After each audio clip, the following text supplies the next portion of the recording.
Hello, I'm Pam Butler, AARP Louisiana volunteer. We live in Louisiana, so most of us know how to prepare for hurricanes. We know that hurricanes can be identified days ahead and named days before making landfall.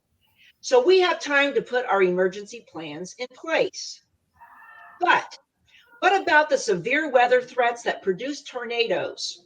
And we must be ready within a minute's notice. I have with me today Heather Gauthier, Preparedness Manager, Ed Bush, an Executive Director, and Sean Salzy, the Regional Executive from the Louisiana Red Cross. They're here to help us prepare for those weather events that we should be ready for. So here's the first question. How does the Red Cross prepare for severe weather events such as tornadoes? Hey, Pam. Thanks to AARP for having us on today. I'm Sean Schulze, the CEO for the American Red Cross of Louisiana. Um, our team is made up of wonderful preparedness managers and risk reduction specialists. So we're always ready. We're always looking at how we can prepare, how we can stay prepared. We're looking at potential storms that are coming across the horizon. We work with our local meteorologists and meteorologists that are on staff to prepare.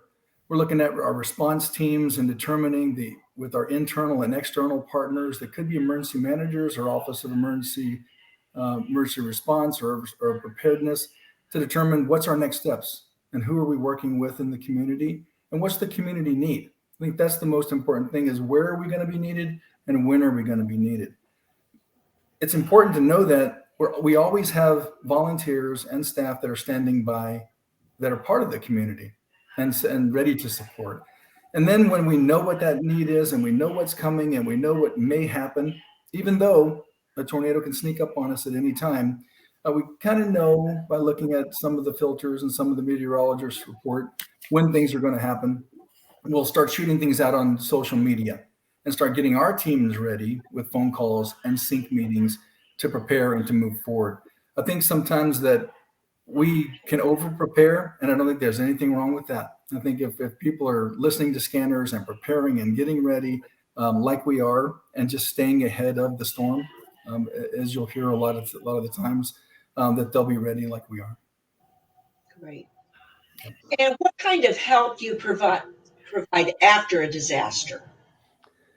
Yeah, well, the Red Cross mission, in its purest form, is to alleviate suffering, right? To help people who are most in need of help, and that help comes in a variety of forms, in a variety of ways, depending on what the disaster is. So first and foremost, the Red Cross is going to provide shelter. That will always be kind of the core mission. We're going to get you somewhere safe. We're going to take you from where there was bad things going on, whatever that was, and we're going to get you somewhere safe. We're going to provide shelter. So first and foremost, that will always be our focus, and then from there we'll follow on from there. So once we get you somewhere safe and we're providing some shelter, follow-on services will come along to include some medical support, some behavioral counseling. We'll get you a warm meal.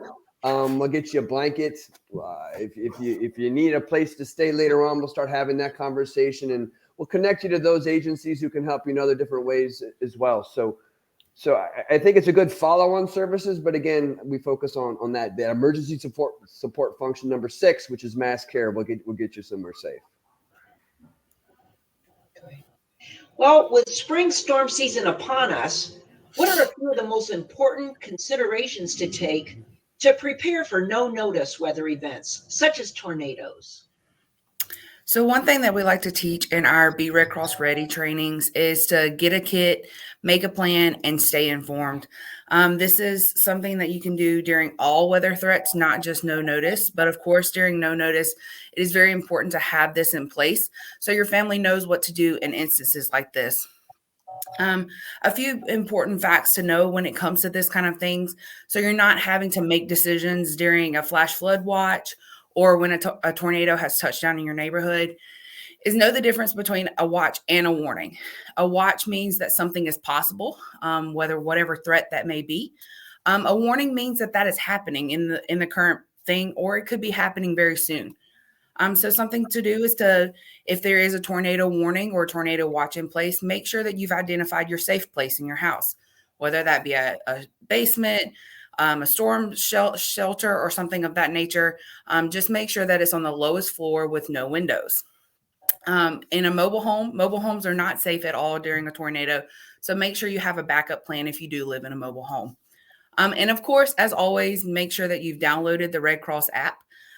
This helps you stay up to date with weather alerts, open shelters if there is one, and then safety tips throughout the whole entire event.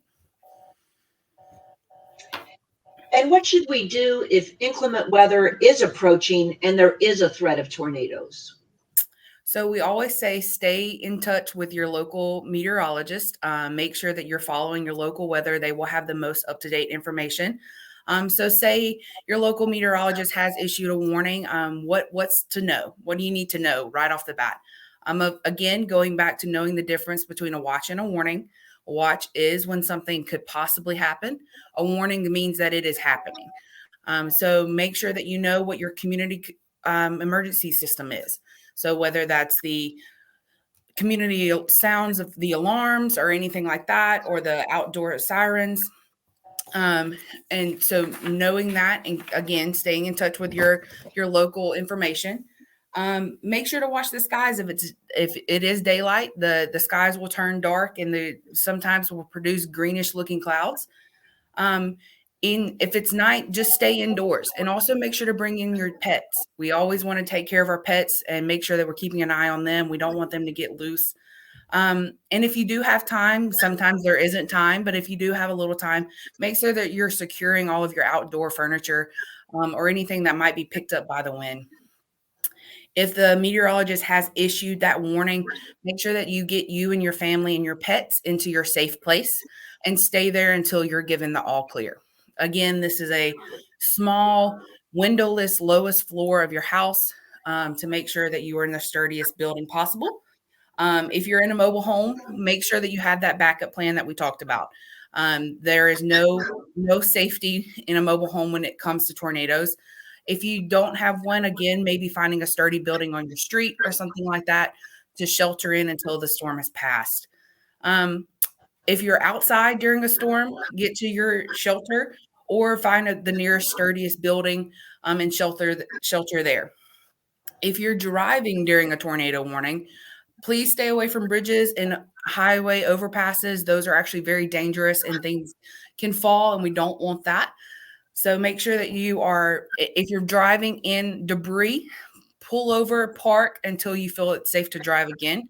Make sure to always have your seatbelt on and leave your engine running, and make sure that you have your head down and something over your head if possible.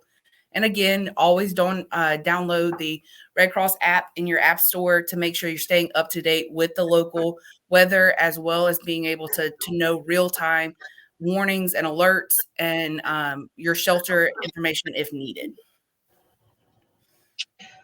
One thing I want to go back to for just a moment. So if you're in your car, you do not get out of your car. Correct. Correct. You stay in your car. That's the safest place for you. I think we've all heard that go find a ditch or somewhere where you can get below the ground, but absolutely not. Stay in. Correct. Yes, ma'am. How else does the Red Cross help the community? I'll take this one first. Preparedness, as we all know, preparedness is the biggest thing that we can do. And this is actually what we like to call blue skies job.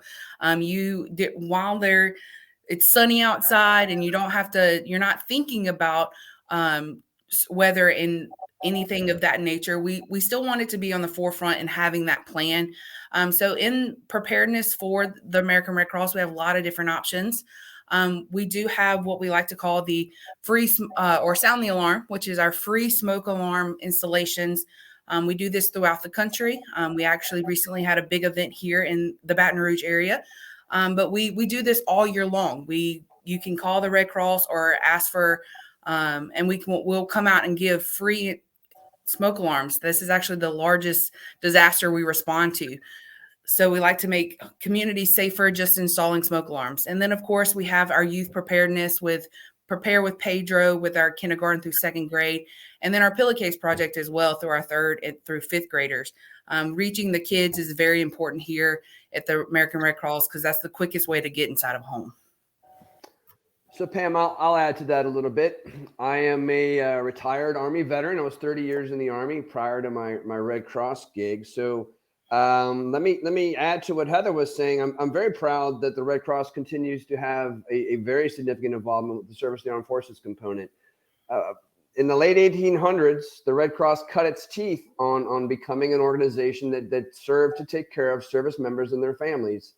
They stepped forward and became an organization that, regardless of what patch you wore on your shoulder, regardless of on what side you fought on, the Red Cross stepped up and said, we will take care of all of the wounded and all of their families as part of that mission. That was really the central core mission that the Red Cross started on, and it's very alive today. The Red Cross makes a point of taking care of all of our service members and their families. It might be as simple as paying for the plane ticket to fly a young soldier back home on emergency leave because his wife's about to have a baby, or maybe her mom is in the hospital, or her dad's sick, or any number of reasons. But the Red Cross will validate that emergency mission and then pay for the travel home back and forth. So that's a huge piece. And then today there's so many ways that the Red Cross can help service members and does. We have Red Crossers visiting veterans homes here in Louisiana. Somewhere a veteran's going to need some help, and the Red Cross can provide some counseling, some spiritual care, some spiritual comfort, sometimes some financial assistance if the veteran is in need of that. There's any number of ways that the Red Cross continues to care for our veterans. And as a retired soldier, I'm very proud that we've kept that identity, and it's alive and well today.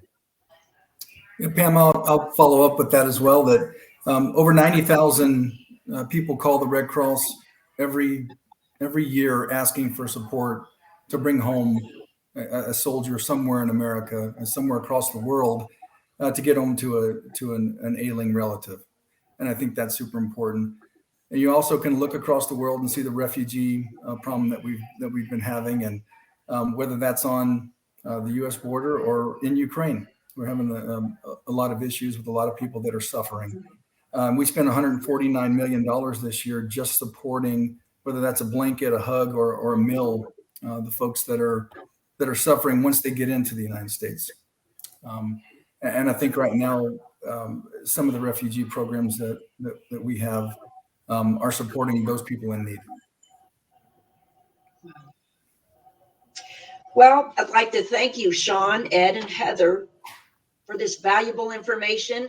And as a resident of Louisiana, I'm glad you're in our corner. You're on our side. I can tell you're passionate about what you do for us. So thank you all so much. Thank you, Pam. Thank you, AARP. And until next time, folks.